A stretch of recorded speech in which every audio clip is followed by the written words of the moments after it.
I stood in the doorway of the small guest room that had been mine for 5 years, holding a faded floral suitcase that smelled of old fabric and quiet nights.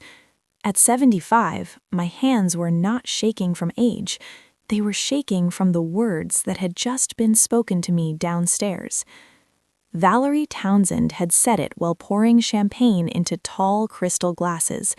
"We are putting you in a nursing home. You are too old to be useful." She did not lower her voice. She did not hesitate.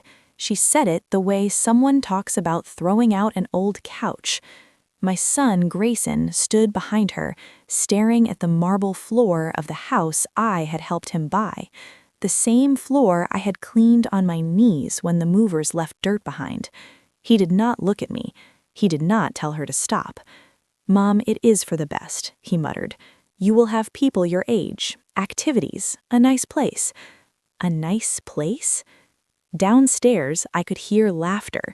Caterers were setting up for their New Year's Eve party. Music was playing.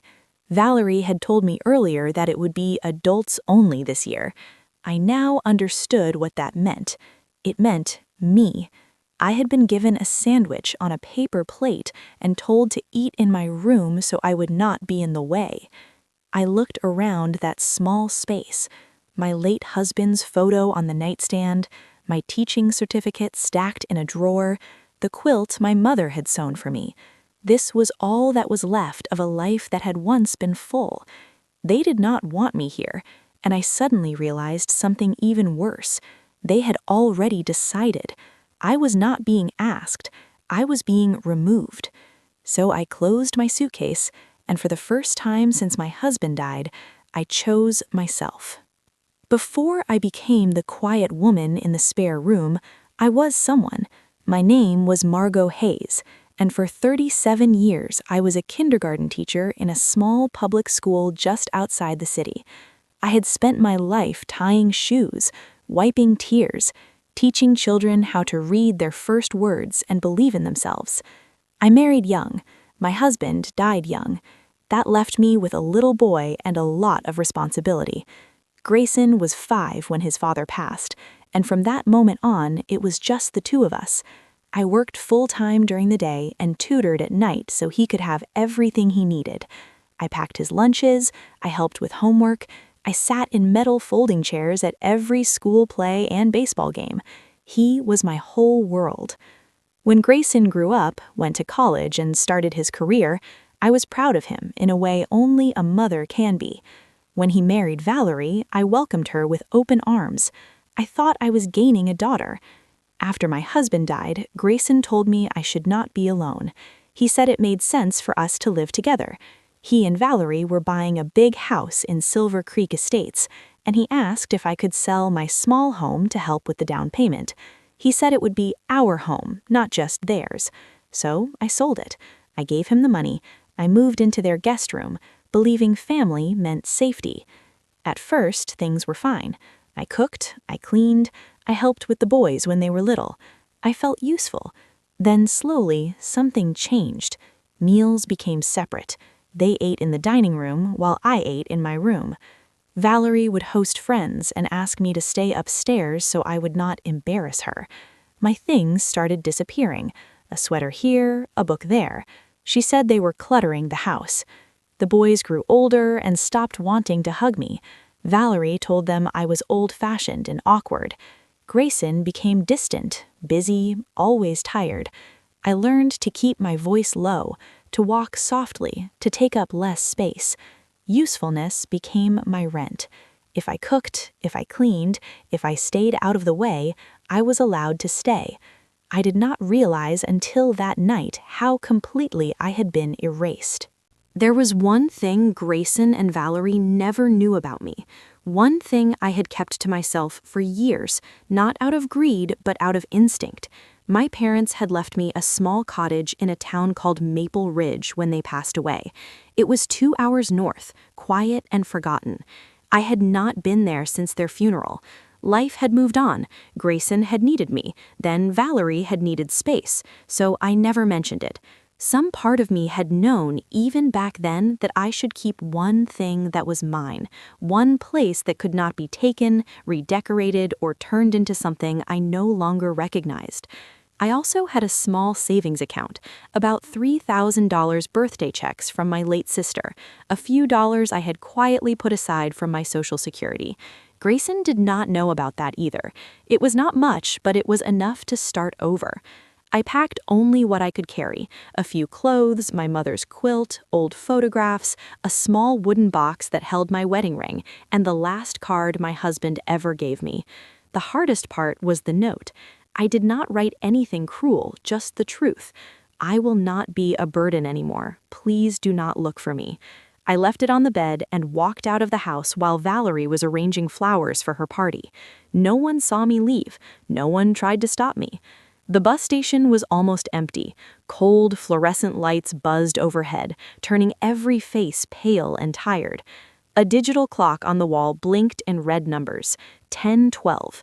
The bus to Maple Ridge would not leave until 10:47. I sat on a hard plastic chair with my suitcase at my feet and stared at the floor. Most people were home with their families on New Year's Eve, laughing, eating, belonging. I never felt so alone. At first, I tried to stay quiet. I pressed my lips together and told myself not to cry. I had done that my whole life. Do not make a scene, do not be difficult, do not take up space. But something inside me finally broke. The tears came fast and heavy. My shoulders shook. My chest hurt. I was not just crying about tonight. I was crying about years of being invisible, years of swallowing words, years of telling myself that it was fine as long as my son was happy. I kept seeing Grayson as a little boy, the way he used to run into my arms after school, the way he once told me I was the strongest person he knew. Somewhere along the way, that boy had disappeared. "Ma'am, are you all right?" I looked up and saw a young woman standing in front of me. She wore hospital scrubs under her coat. Her hair was pulled back. Her eyes were kind.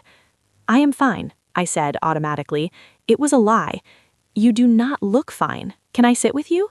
She did not wait for an answer. She sat beside me like we had known each other for years. "My name is Cassidy. I am waiting for my bus too." Something about her voice made me feel safe, and once I started talking, I could not stop. I told her everything about Grayson, about Valerie, about the nursing home, about being told I was too old to be useful, about selling my house and giving them the money, about eating alone in my room. I told her about the note, about Maple Ridge, about how I felt like I was being erased while I was still alive. Cassidy listened. She did not interrupt, she did not judge, she just held my hand while I cried. When I finished, she stood up. "I need to make a call," she said softly. I nodded, not really understanding why. She walked a few steps away and spoke into her phone in a low, urgent voice. "I have found her. Yes, I am sure. She is here at the bus station." My heart skipped. Cassidy came back and sat beside me again. "Help is coming," she said. I did not know what that meant, but for the first time that night, I did not feel completely alone. I stared at Cassidy as she sat beside me, still holding my hand like she was afraid I might disappear if she let go. "What do you mean, help is coming?" I asked. My voice sounded small even to me. She smiled in a way that was both gentle and serious. "Do you think you taught kindergarten a long time ago?" The question caught me off guard. "Yes, I did, for almost 4 decades. Why?" "Did you ever have a student named Wesley Novak?" The name reached back through my memory like a hand. I saw a small classroom, tiny desks, crayons scattered across a table. Wesley, yes, I remember him. He was very bright. Cassidy's eyes filled with tears. "He is my father." I could not speak. "My father has been talking about you for my whole life," she continued. "The teacher who bought him shoes when his parents could not afford them. The teacher who made him feel like he mattered." I shook my head slowly. "I just helped a child who needed help." "You did more than that. You changed his life." Before I could ask anything else, the doors of the station opened. A tall man in a dark coat stepped inside. He looked around quickly. When his eyes met mine, he stopped. For a long moment, we just stared at each other. Then he walked toward me. "Mrs. Hayes," he said softly. "It is really you," I whispered. "Little Wesley." He knelt in front of me like I was still his teacher. "I have been looking for you for 45 years. And now, on the night I almost disappeared, someone who once needed me had come to find me." Seeing Wesley standing there pulled me back in time in a way I was not prepared for. I suddenly remembered a small boy sitting on the classroom rug, his knees pulled to his chest, his eyes focused so hard on his book that he barely noticed anything else around him. That was Wesley. Quiet, gentle, always trying. His shoes were too small. I noticed it first when he took them off during story time and winced when he put them back on.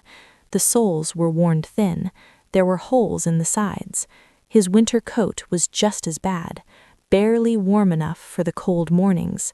His parents were immigrants, proud people, kind people. They worked long hours, but there was never quite enough money. They never asked for help, not once. So I found another way. I went to a discount store after school one afternoon and bought him a new pair of shoes, then a warm coat. I added notebooks and pencils because I knew he would need them too. I paid for it myself. I was not rich, but I could manage. The next day, I told him they were donations from other families. I told him someone had extra. I told him it was no big deal. I still remembered the way he looked at those shoes like they were made of gold. After that, I started packing extra food in my lunch bag. I would give it to him and say I always made too much. He never questioned it. He just smiled and said thank you. I never thought of it as charity. I just thought it was what you did when you saw a child who needed something. When Wesley finished kindergarten, his family moved away. I never saw him again. Life went on. New students came, new years passed. I never imagined that a few small acts from a tired teacher would grow into something that could one day save me. But here he was now, no longer a small boy with worn shoes, but a grown man standing in front of me, looking at me like I had just given him everything all over again. Wesley stood in front of me like time had folded in on itself. I had taught thousands of children, but he remembered me as if I had only left his classroom yesterday. "You have no idea how long I have been searching for you," he said. "After college, after law school, every time I reached a milestone, I tried to find you." I smiled sadly. "I moved after I retired. I sold my house. I did not think anyone would be looking." "He never stopped," he said. "I asked the school district, I hired investigators, I even created a small fund in your name for children who need supplies. I called it the Hayes Fund." I pressed my hand to my chest. "You named it after me?"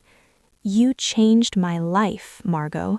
You taught me that dignity mattered, that kindness was strength." Cassidy stepped beside him. "When I saw you crying here tonight," she said, "I knew. Dad has told me your story 100 times. I knew I had to ask." Wesley looked at me gently. "Cassidy told me what your son and his wife did to you tonight." My shame tried to rise, but he stopped it with one look. "No one gets to treat you like that. Not ever." "I do not want trouble," I whispered. "I just wanted somewhere to go." "Then you will come with us," he said. "My wife is already preparing a room. You will be safe there." I shook my head. "I do not want to be a burden." "You were never a burden," he said firmly. "You were the reason I became who I am. Let me be your reason now." The bus to Maple Ridge pulled into the station. I looked at the flashing lights. For the first time in years, I had a choice, and I chose to follow the boy I once helped. Instead of running into the dark, Wesley's home was nothing like the cold marble house in Silver Creek. It was warm. Soft lights glowed in every window. The front door opened before we even reached it.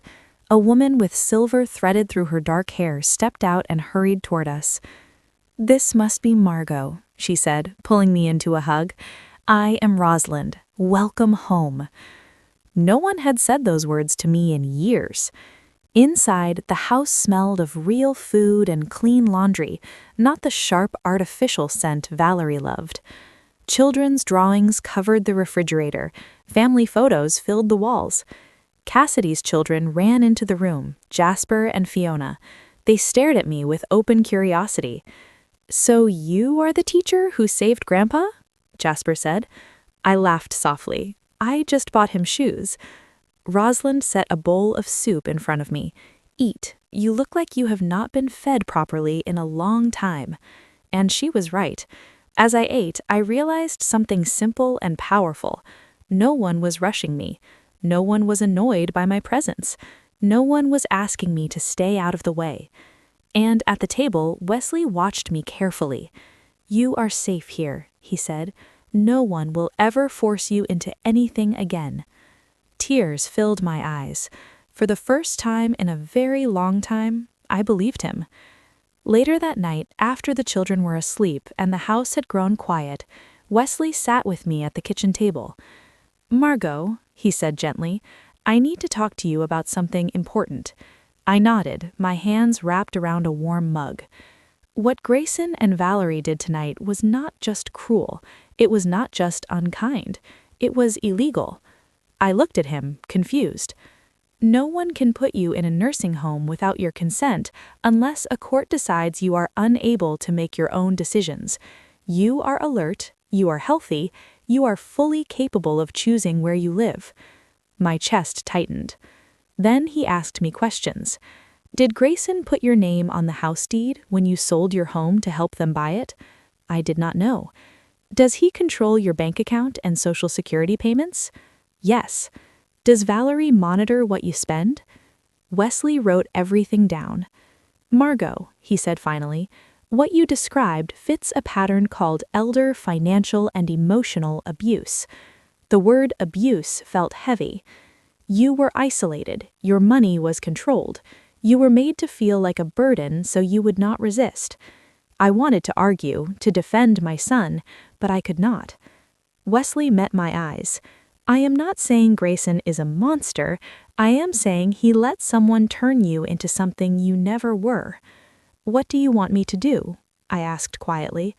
"I want to protect you," he said, "but I cannot do that unless you allow me to." I took a long breath. For the first time in years, someone was asking me what I wanted. I want to be safe. Then that is what we will do. The next morning, Wesley sat across from me with a laptop open and a yellow legal pad beside him. "I am going to send your son and his wife a formal letter," he said. "It will ask for a full accounting of your money, and it will make it clear that you are represented by legal counsel." I stared at the blank screen. This felt final. "Will they be angry?" I asked calmly. "Probably, but anger is better than control." He typed slowly so I could follow every word. The letter was firm but respectful. It listed the money I had given them. It demanded records. It stated that any attempt to pressure or harass me would be documented. When he slid the screen toward me, my hands trembled. Reading it felt like seeing my life from the outside. All the small things I had accepted suddenly looked very wrong. "This is really happening," I whispered. "You are taking your life back," Wesley said. I thought about Grayson, about the little boy who used to bring me dandelions. "Send it," I said. Wesley clicked the button, and just like that, the silence that had trapped me for years was broken. The phone rang less than an hour after Wesley sent the letter. He put it on speaker and nodded at me. Grayson's voice came through sharp and tense. "Where is my mother?" Wesley answered calmly. "She is safe, and she is with people who respect her." "This is insane," Grayson snapped. "You can't just take her away from us." Wesley replied evenly. "No one took her. She left." "Mom," Grayson said, "please tell me what's going on." I leaned forward. You know what is going on. You stood there while Valerie told me I was too old to be useful." "That is not what she meant," he said quickly. "Then what did she mean?" Silence. Wesley spoke. "Did your mother agree to be placed in a nursing home?" "No, but we were going to explain it was better for her." "So you planned to decide her future without her consent?" Grayson's voice faltered. "We were trying to help." "You were trying to get rid of me," I said. "There is a difference." "Mom, please, this lawyer is turning this into something it does not have to be." "I am not turning anything into anything," Wesley said. "I am simply asking questions." I spoke again. "When was the last time you asked me if I was happy? Not if I was convenient, not if I was helpful. Happy." Grayson did not answer.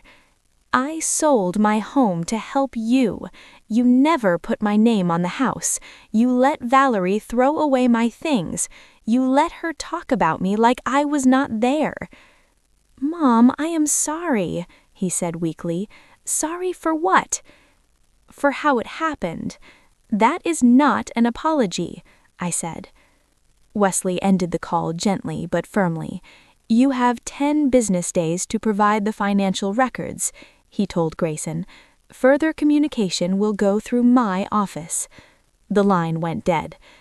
I sat back, shaking, but for the first time I had not been silent. 3 months later, I was standing in the kitchen of a small cottage in Maple Ridge, watching sunlight pour through brand-new windows. The house had been quiet for years before Wesley found it. Now it was warm. Fresh paint on the walls, new appliances, a garden beginning to grow outside. I woke up every morning knowing this place was mine. I started volunteering at the local library, reading stories to children twice a week. Their laughter filled the room. It reminded me who I had always been. My neighbor brought me baked bread. People waved when I walked past. Jasper and Fiona came every Sunday with Cassidy and the children. Jasper and Fiona called me Grandma Margot. Now I let them. I had my own bank account, my own keys, my own choices. I was not hiding in a spare room anymore. I was living. The financial records arrived the following week. Wesley went through them with me at the kitchen table. The truth was painful but clear. My $65,000 had gone into the down payment on Grayson and Valerie's house, but my name was never added to the deed. My Social Security had been used for new furniture, vacations, private school tuition, things I was never invited to enjoy. I felt foolish for trusting them. Wesley shook his head. "You were not foolish. You were loving. There is a difference." A formal settlement followed. $78,000 was returned to me, my money plus interest. No apology came with it, but I no longer needed one. For the first time in years, my future was in my own hands. One quiet afternoon, there was a knock at my door in Maple Ridge. When I opened it, Grayson stood there. He looked smaller than I remembered, thinner, tired. "Hi, Mom," he said softly. We sat in the living room without speaking for a long moment. "Valerie left," he finally said. "The house is being sold. The boys barely talk to me." I did not know what to say. "I watched you disappear in our house," he said, "and I told myself it was fine, that you were fine. But you were not. You were shrinking because of us." His voice broke. "I am sorry, Mom. Not for how it happened, for what I did. I am sorry I took your money and did not protect you. I am sorry I let my wife humiliate you. I am sorry I stood there and said nothing when she called you useless." Tears slid down his face. "I forgot who you were. I forgot who raised me." He told me he was teaching now, that he was in therapy. He listened. "I will not let anyone make me small again," I said. "I know," he replied. and I will not ask you to." We agreed to take things slowly. He left quietly, but something had changed. Today, I stand in my kitchen in Maple Ridge, looking out at a garden that is just beginning to bloom. For a long time, I believed love meant enduring whatever people gave me, even when it hurt, even when it made me disappear. But I learned something important.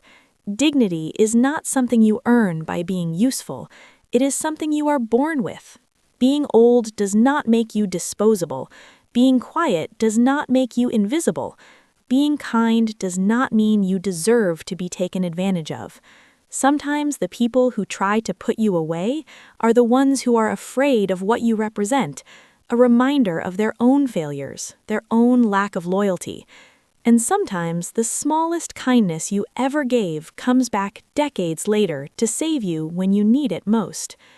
If you were in my place, what would you have done? Would you have stayed quiet, or would you have chosen yourself? Tell me in the comments where you are watching from and what part of this story stayed with you.